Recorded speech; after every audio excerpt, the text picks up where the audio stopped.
to the chat. Welcome to Spiritual Cartel's Principles meeting. Tonight we're looking at the principle of faith. This week I'm pleased to introduce Robyn, who has kindly agreed to come and share for us. Robyn, over to you. Wow, thank you so much. Hi, Spiritual Cartels. I'm Robyn. I'm a recovered alcoholic and addict, and amongst other things like eating disorders and love addiction. Last time I spoke here, which wasn't too long ago, so I apologize if you have to hear things twice. So I called Tyla and I was like, these people are amazing. Like this Spiritual Cartel meeting has like the most love I've ever felt in a meeting, right? Like I am just so grateful to be speaking here again because it's just something is very special about this meeting. I've been to a lot of meetings and you guys are something really, really special. And I'm very emotional today. It is my 28th sobriety birthday. By the grace of God, I have not had to pick up a drink or a drug in 28 years, although I have struggled with some cross addictions. When I was 26, by the grace of God, I had one last night out of heroin and cocaine and alcohol, and I ended up in a hotel room with a stranger. And I looked in the mirror, and I just knew I needed help, and I didn't even recognize who I'd become.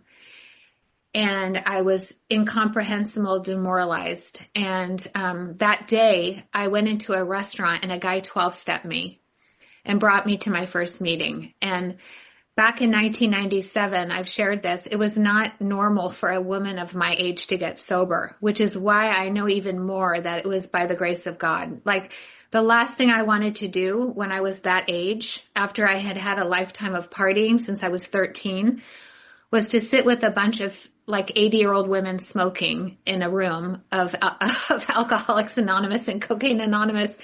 And by the grace of God, I stayed. I actually thought at the time I was hallucinating so badly that I was there to help them. So I guess that kept me, that insane thought kept me in the room. So I'm just going to tell you guys a little bit about my background. I know I've shared my story here before, but because I really want to focus on my recovery today. And then I also wanted to welcome the newcomers, and tell you, like, if you are here and you're new and your heart is broken, God can restore everything that has been lost, and he can match calamity with serenity if we just put our old ideas aside. And so what I try and do each time I start anything, which I learned from my home group, the Big Book Awakening on Monday nights, is to have God help me set aside everything I think I know to have a new experience. I always want to have a beginner's mind. So I've just share a little bit. There is something I'm going to share today that I've never shared. I think I've only shared it once in a meeting. My topic is, the meeting is faith, but I can have faith, but I need to know who I have faith in, right? I only need faith as small as a mustard seed, but who am I really having faith in? And that's been my journey through sobriety, is to find a God that's really big, because my addictions have been so bad. I should not be here. I really should not be here. I know people say that, but my addiction, I know what it's doing, because I can feel it in my head sometimes, but God is bigger.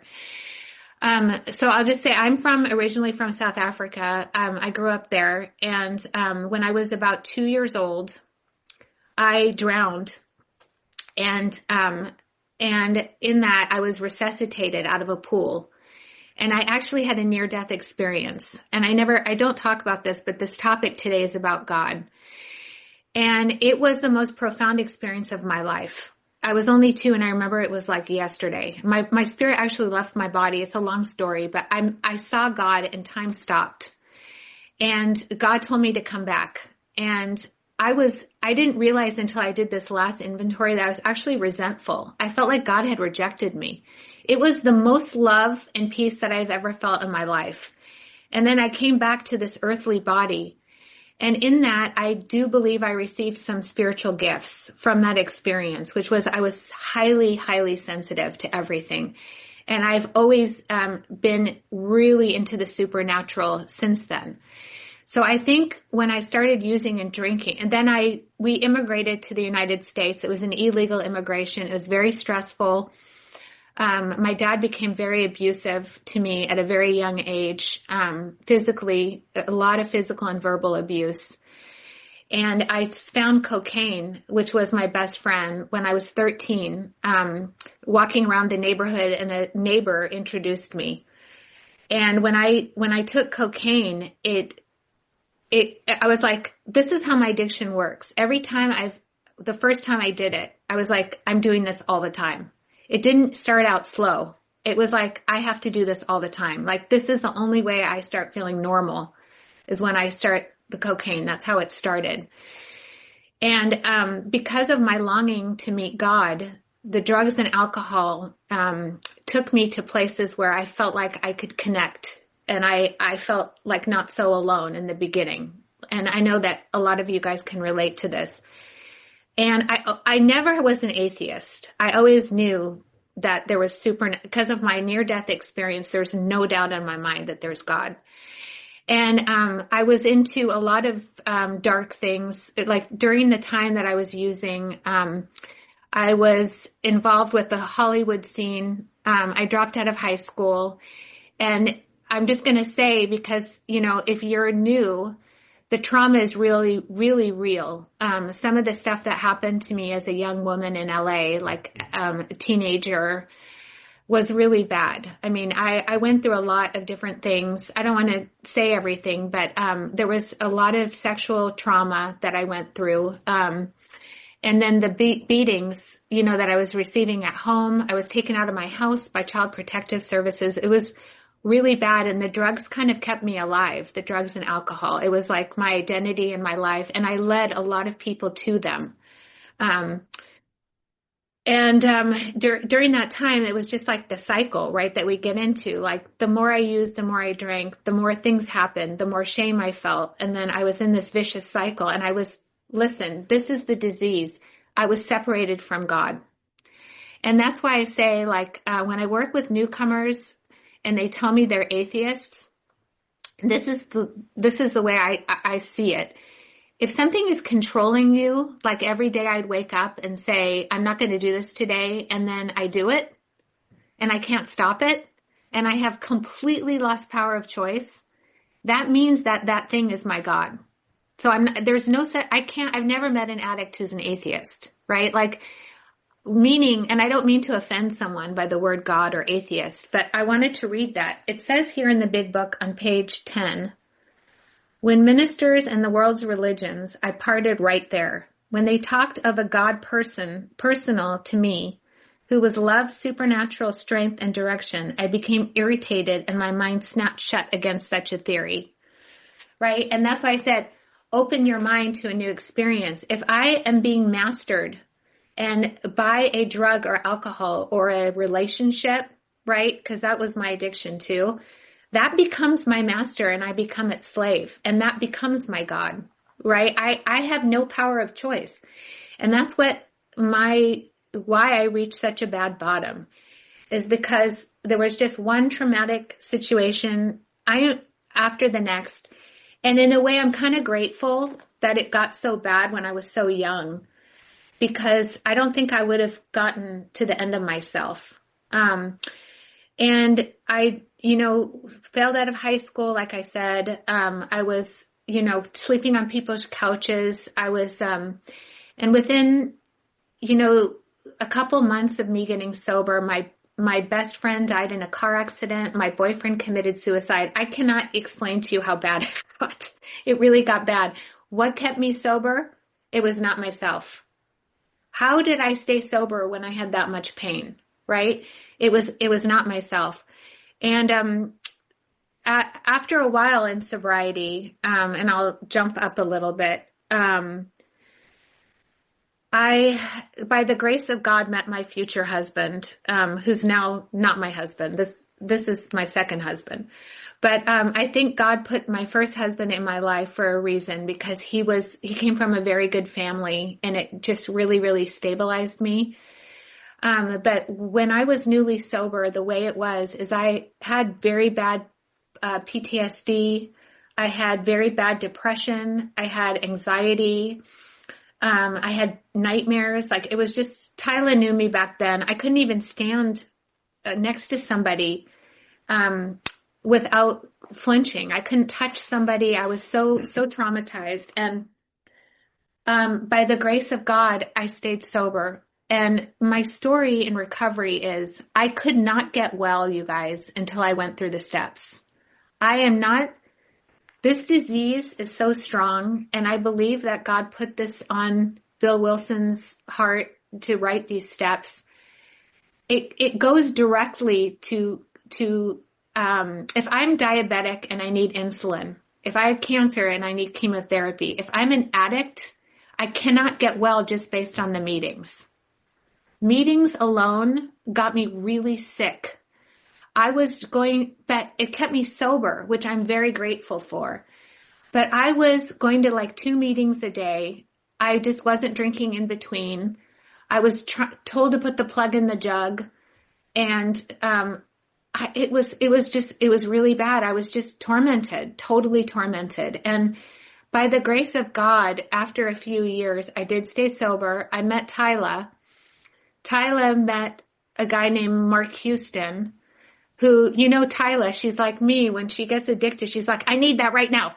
So she flew this guy down to San Diego after she heard his tapes. And all of a sudden we were in these, with Mark Houston, we were in these meditation meetings and these step studies. And so I had a sponsor sit down with me and actually go line by line, verse by verse in the big book. And I didn't even understand. My concept of what sobriety was totally different to what I thought the steps were about. I thought the steps were about self-help. But the steps aren't about self-help. The steps were about me finding a God that could take away not some of my problems, but all of my problems. And the steps were about finding a God that wouldn't give me the same experience as my near-death experience, because that won't happen until I go to heaven. But it's so that I can actually function and go into the stream of life.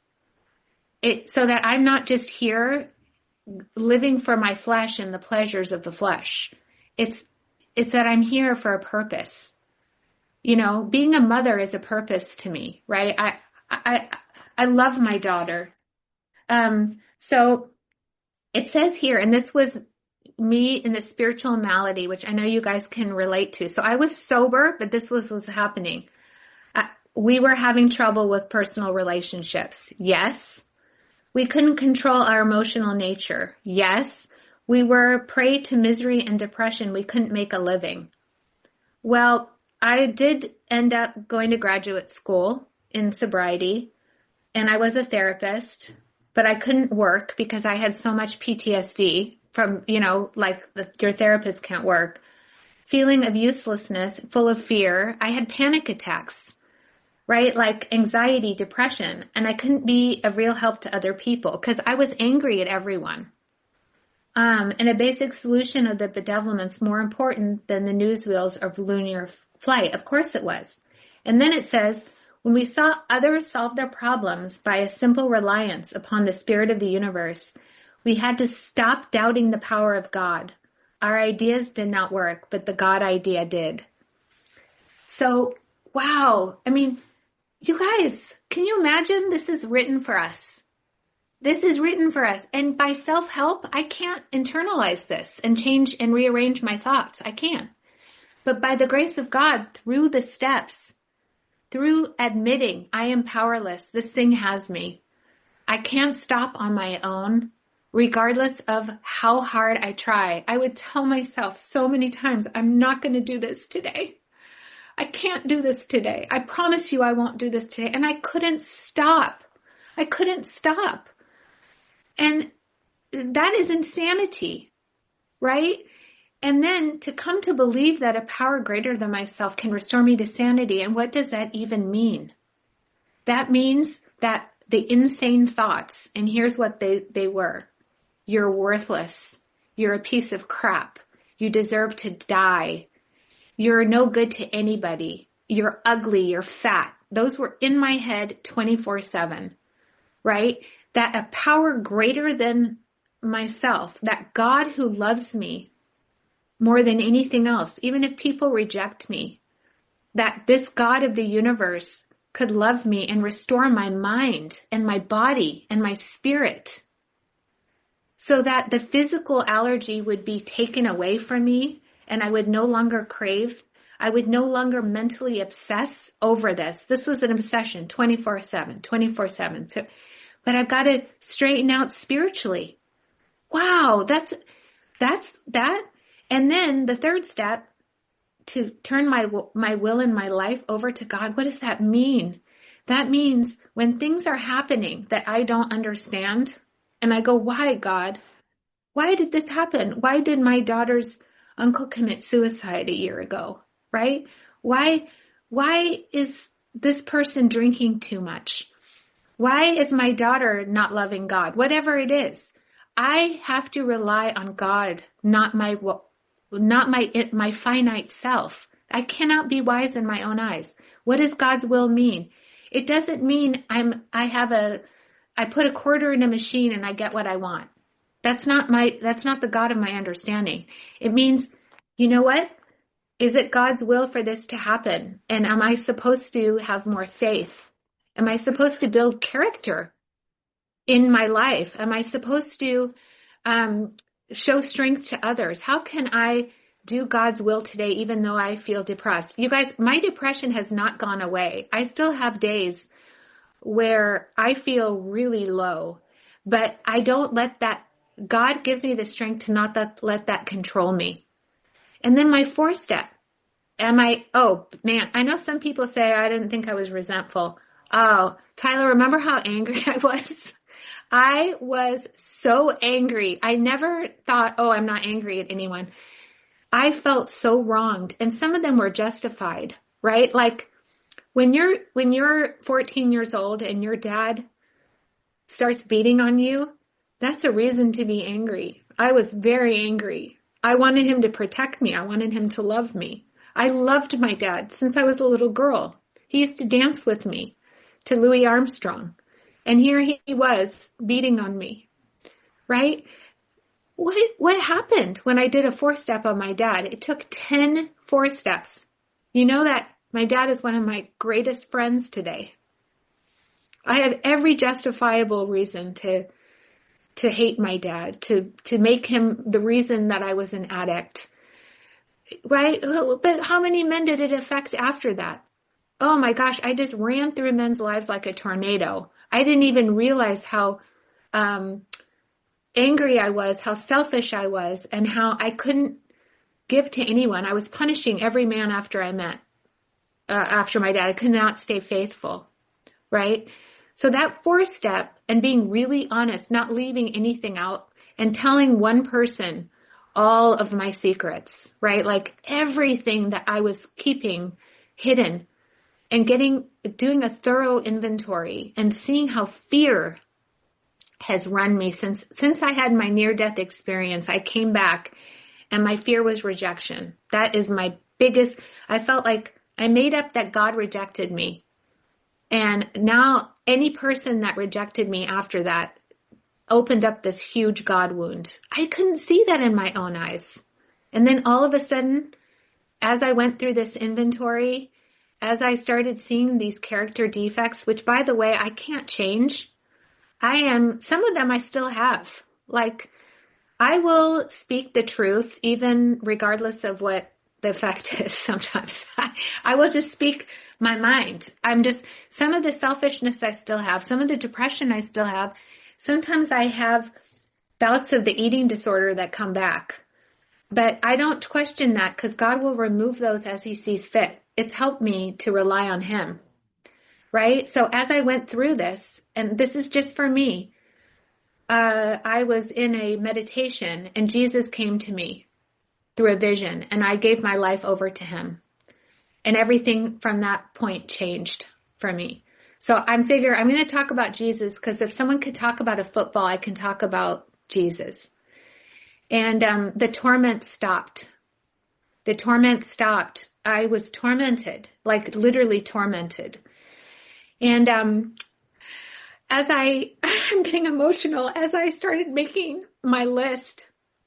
I couldn't see how many people I had hurt. It was all about me being a victim. I thought everyone had wronged me, and I couldn't see my part until I did inventory. I couldn't see the selfishness, the irritability, the restlessness, and how little I had given back, right? And then things started really changing, right? This is after I divorced my husband. Again, just shady Robyn double life in sobriety, taking tokens every year while having other addictions. I'm sober 10 years, but I'm doing all this shady stuff on the side, right? That's not who I want to be. I don't want to live a double life. And if I keep things hidden, the other addictions will take me out, and I'll go right back to the drinking and cocaine use, right? The secrets are the number one thing is that, oh, this isn't that big of a deal, but it is. I have to live a public life in sobriety, right?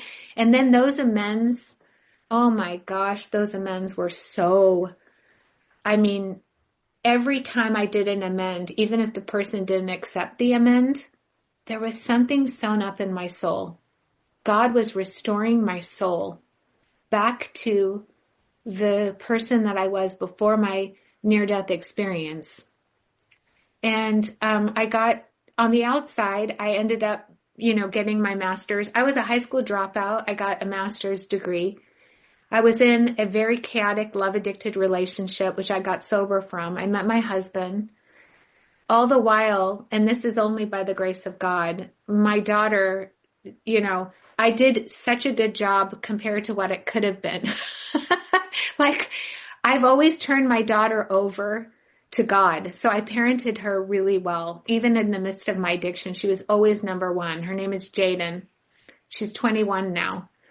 And she used to come with me when she was a baby. I would take her to AA meetings. And then when she was older, Joshua, you remember that? When she was older, I put headphones in so she couldn't hear. And by the grace of God, her dad and I have a great relationship. And that's the other thing. When I got that divorce, I literally thought it was all him. And then after I did my inventory, it took about 5 years. And I wept for 2 days because I couldn't see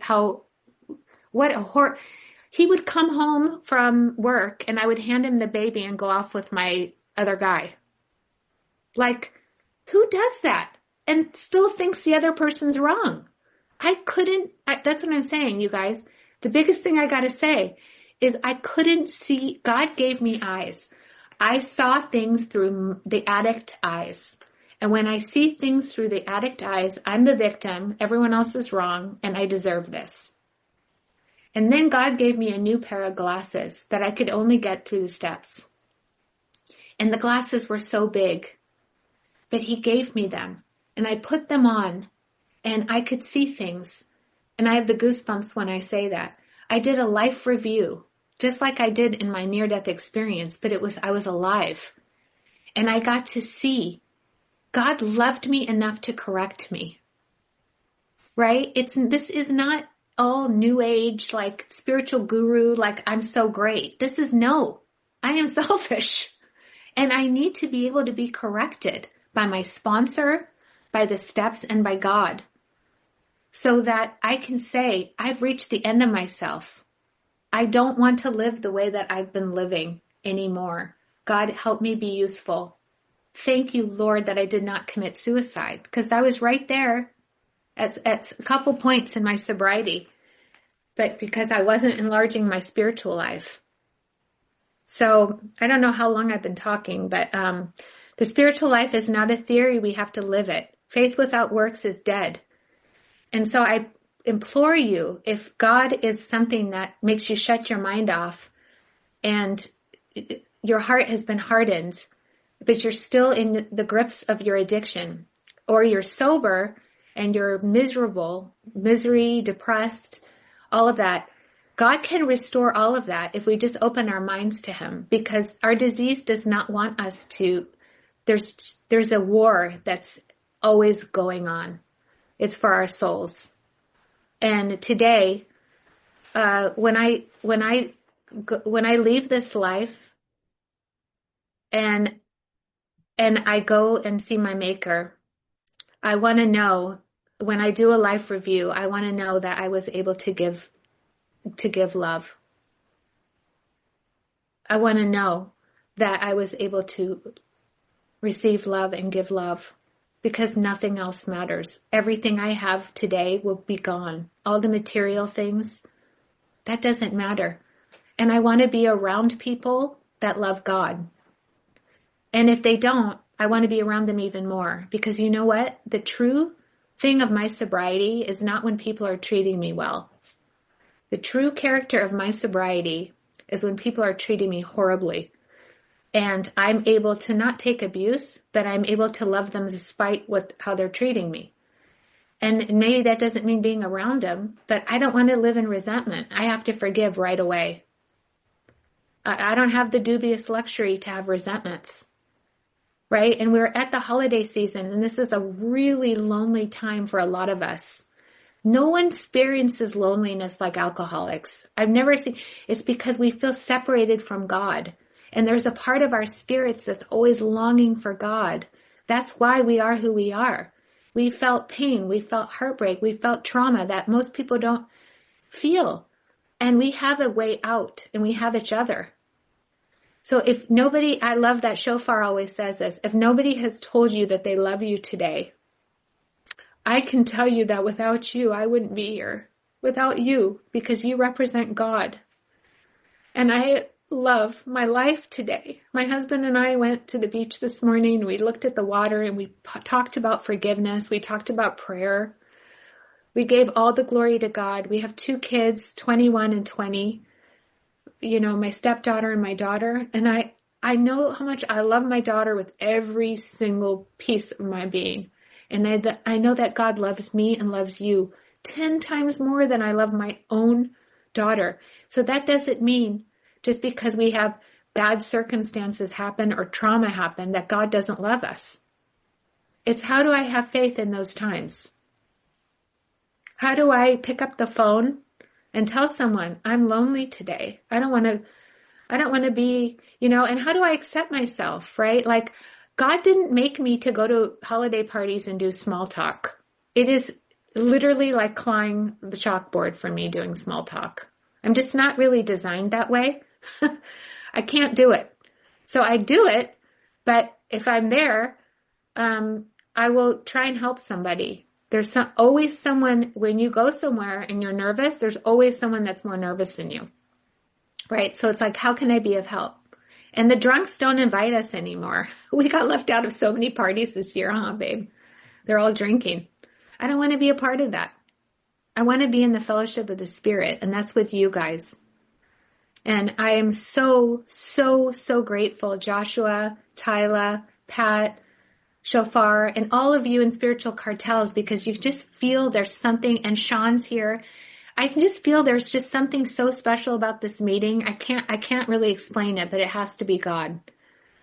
So with that, I think I will end my share. And I really, really love you guys. And please, if you're having a hard time, call one of us. My number is here. And just don't do this alone. You are not alone. And you never have to be alone again. Even though you may feel that way, doesn't mean you are. God loves you. Thanks.